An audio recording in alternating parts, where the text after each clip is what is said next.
You know, talking about politics is probably something in a room this large is probably not a good thing to do, but I usually do things I'm not supposed to. So let me just say this. Today might be something that we can all agree on. I get the honor to talk about PHIT and the PHIT bill. That being said, I just want to get a feeling for how many people here know what a health savings account, an SHA or an FSA is, and how many people have them. Could you raise your hand to see? Okay, it's pretty good. That's probably a third of the people. Let me just start from the beginning so you understand. Health savings accounts are pre-tax accounts, medical savings accounts, that you can put money into that can be used for medical expenses, i.e. after you get sick type things, medicine, things like that.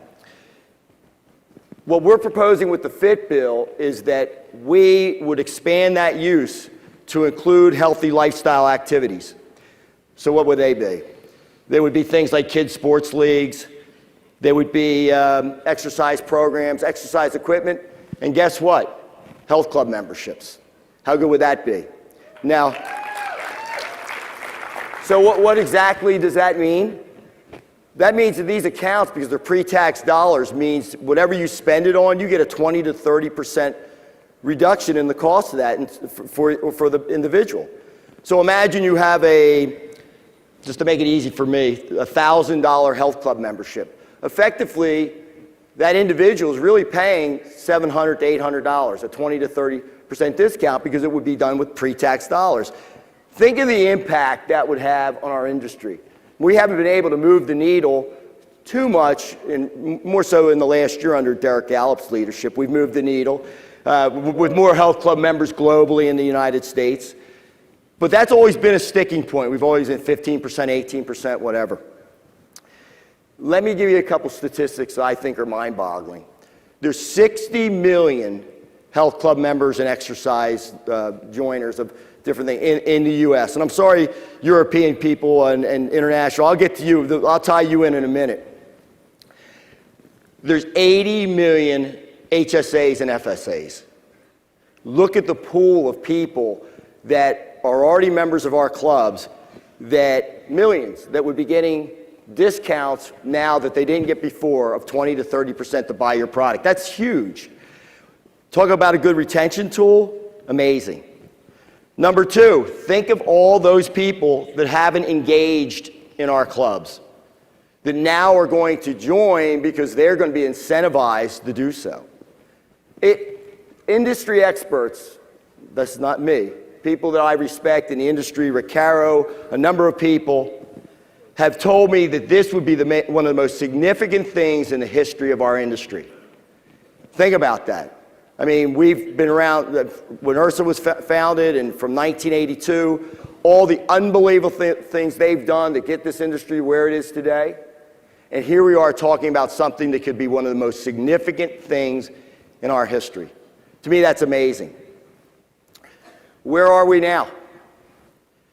Well, this week we're really close. There was a bill, which is called the Omnibus. I don't want to get too political with you, but the reality is a spending bill. We're at the doorstep of getting this passed this week. Amazing. We have 140 co-sponsors, congressmen and senators, the most in the history that we've got. This is a bipartisan bill. Democrats and Republicans actually agree on something. Go figure. And why? Because it makes sense. Our lives' work is exercise is medicine. Our lives' work globally is to cure the obesity epidemic. This vehicle, the PHIT bill, will help to do that. And once this damn thing, is passed, the U.S. government will validate that what we do is truly worthwhile and is the cure, the biggest cure for the problem with our healthcare system. They are validating our lives' work, what you guys do every day, so you should be proud of that. What you're doing is changing lives, making lives better.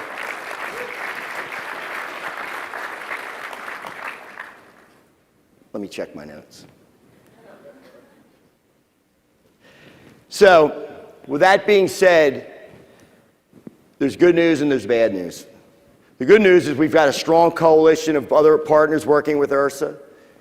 We've got an unbelievable staff at IHRSA, Helen Durkin, Jeffrey Perkins, Meredith Poplar, board members, but they can't do it by themselves. You guys live in these districts where these congressmen are. I don't know if you realize it or not. I figured it out like 3 years ago. I got involved a little bit in the political process. And I had some ulterior motives that were beyond getting another bill passed, the right to try. But I figured out you needed to be in the game to get things done. And you guys are in the game because you know why? You bring votes to the table. And what do politicians need more than anything? It's votes. So I'm going to ask you to go home, and I'm going to ask you to go and talk to your congressman. Pick up the phone. He works for you. Your senator works for you. It's sad to say, I probably think a lot of you right now may not know who your congressman is. That's a problem. Big problem. But we're going to solve that. We're going to solve that. So I want to see a show of hands. Do you guys want us to get this damn bill passed, or you want to sit on your hands and not do anything?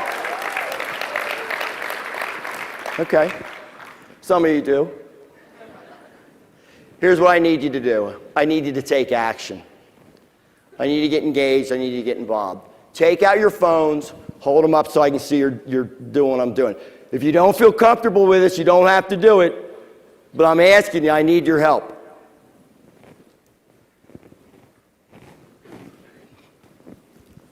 Put this phone number in your phone. Can you do that now? Again, if you feel comfortable, do this.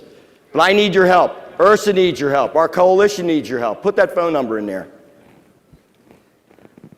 Now, do me a favor. Put your name, the city you live in, and the state. Can you do that for me? All right, now I'm going to check up on you guys because you're texting to my phone number. Well, Allison Flatley's calling me. I don't know what that's all about. I just want you to text, Allison. We'll talk later. All right, I'm starting to hear a little bit. Oh, somebody's calling me. We don't want that. Another Florida's calling me. You hear that? I need as many people as possible. Is that it? I got 3 people? Another phone call. People are calling me. Stop calling me.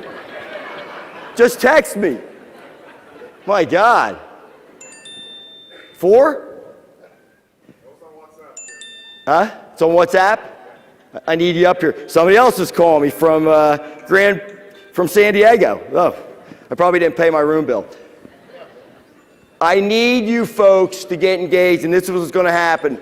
Myself and my director of public advocacy, Linda Mitchell, we're both going to call you next week. If I get too many, by the way, it's starting to pick up now. Thank you. We will call you next week and coach you on how to get engaged and how to get this thing done. We will spend as much time, give you as much information. We'll meet you in Washington, D.C. if it needs to be. But we need to get from 140 co-sponsors to 200. Because I'm telling you, it's coming back, if it's not 2 weeks from now, because these guys got to take a break for 2 weeks. They're tired from working so hard down there in Washington. So they go off on Easter break. Go figure. They're off every other month, I think. They're going to come back in session, and there's a number of vehicles that are available to us to get on. I'm telling you, the White House has even endorsed HSAs. And that might be the kiss of death, by the way, but because sometimes he endorses things and the other side doesn't want to help him out. But the bottom line, we've got bipartisan support. So I want to leave you with this. We can't get this done without you. And IHRSA can only take us so far. As wonderful as they are, you have the relationships with these folks. And if you can't get them to have common sense, something that's going to not only prolong lives, save lives, what we do for a living, what we were put on earth to do is to make people better. Exercise is medicine. I need your help. Thank you.